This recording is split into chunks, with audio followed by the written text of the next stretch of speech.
Dan pemirsa, untuk membahas selengkapnya terkait mekanisme pilkada di tengah pandemi, kita berbincang dengan Ketua KPU RI Arief Budiman. Selamat siang Pak Arief. Selamat siang.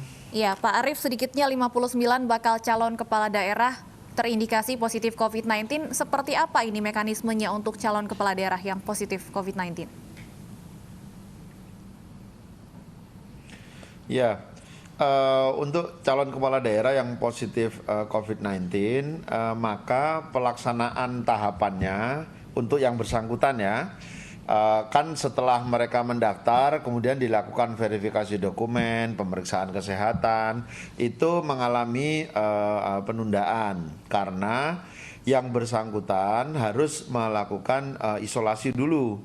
Ya, tergantung nanti kebijakan dari pihak rumah sakit ya yang melakukan pemeriksaan, apakah mereka harus melakukan isolasi mandiri ataukah mereka diisolasi di rumah sakit. Nah, nanti kalau hasil tesnya sudah negatif, barulah kemudian tahapan berikutnya akan dilanjutkan untuk yang bersangkutan. Baik, lalu bagaimana dengan mekanisme kampanye? Apakah nanti tetap diperbolehkan melakukan kampanye terbuka? Lalu berapa jumlah maksimal untuk simpatisan kampanyenya yang hadir? Ya, KPU sudah mengeluarkan peraturan KPU nomor 6 tahun 2020 yang sudah direvisi dengan PKPU nomor 10 tahun 2020. Nah, PKPU itu mengatur di setiap tahapan. Jadi bukan hanya pada saat pendaftaran dan pada saat kampanye saja ya, tapi sejak dimulainya tahapan, sejak KPU melakukan rekrutmen penyelenggara ad hoc, melakukan pemutakhiran data pemilih atau coklit gitu ya, verifikasi faktual dukungan calon perseorangan, sampai sekarang pada saat pendaftaran, setiap tahapan itu sudah diatur penerapan protokol kesehatannya.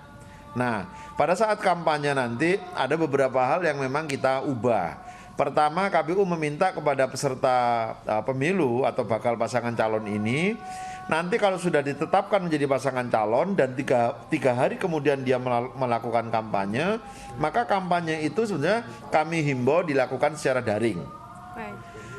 Nah, dalam hal tidak dapat dilakukan secara daring, barulah kemudian dilakukan secara luring atau pertemuan secara fisik, tetapi harus memperhatikan protokol kesehatan. Misalnya untuk metode kampanye dalam bentuk kampanye rapat umum misalnya atau kampanye terbuka, itu kehadiran fisiknya maksimal 100 orang.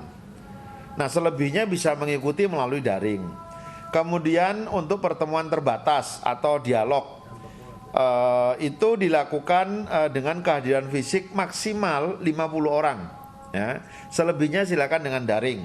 Begitu juga pada saat debat. Debat itu juga kita batasi jumlah yang hadir 50 orang. Nah, kalau pasangan calonnya ada 2, ya silakan berbagi. Begitu juga kalau 3, ya silakan dibagi 3 gitu ya. Jadi itu regulasi yang sudah kita atur. Termasuk nanti pada hari pemungutan suara. Kita atur bagaimana pemilih datang, bagaimana pemilih menggunakan hak pilihnya.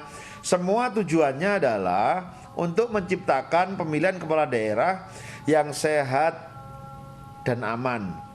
Memperhatikan kesehatan dan keselamatan itu menjadi penting bagi kita.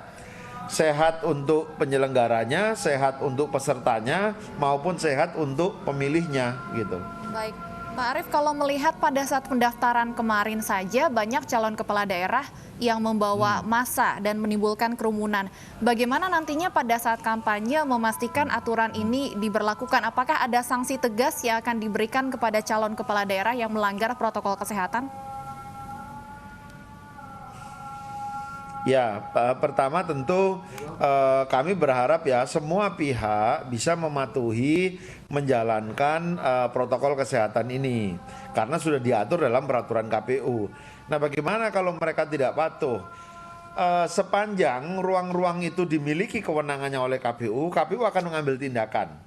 Tetapi kalau ada kejadian di luar yang kewenangannya dimiliki oleh KPU, maka ada pihak-pihak lain yang bisa ikut menertibkan. Misalnya mereka kemarin arak-arakan di jalan.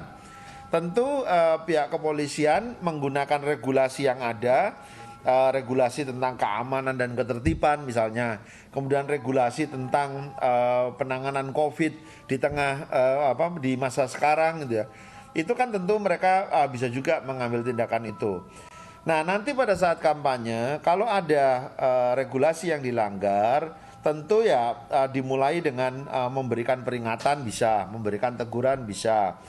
Sampai bisa juga kampanyenya itu dihentikan. Atau bisa juga kalau ternyata kegiatan itu ada unsur pidananya, bisa saja diambil tindakan pelanggaran pidana gitu.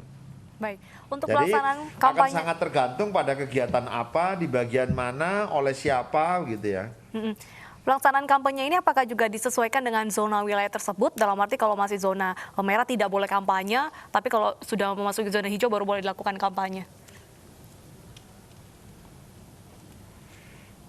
KPU tidak mengatur secara detail seperti itu karena kita kan tidak tahu ya daerah mana akan mengalami status hijau, merah, kuning pada saat kapan gitu ya.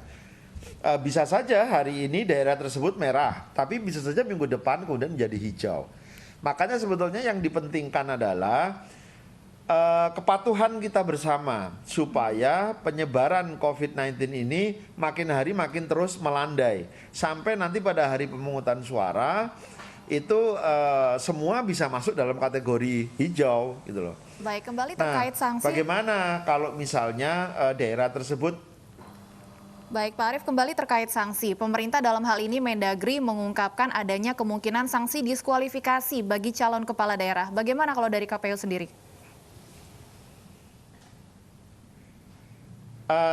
Sebetulnya di dalam undang-undang sudah mengatur ya hal-hal apa saja yang bisa menyebabkan dikeluarkannya sanksi diskualifikasi.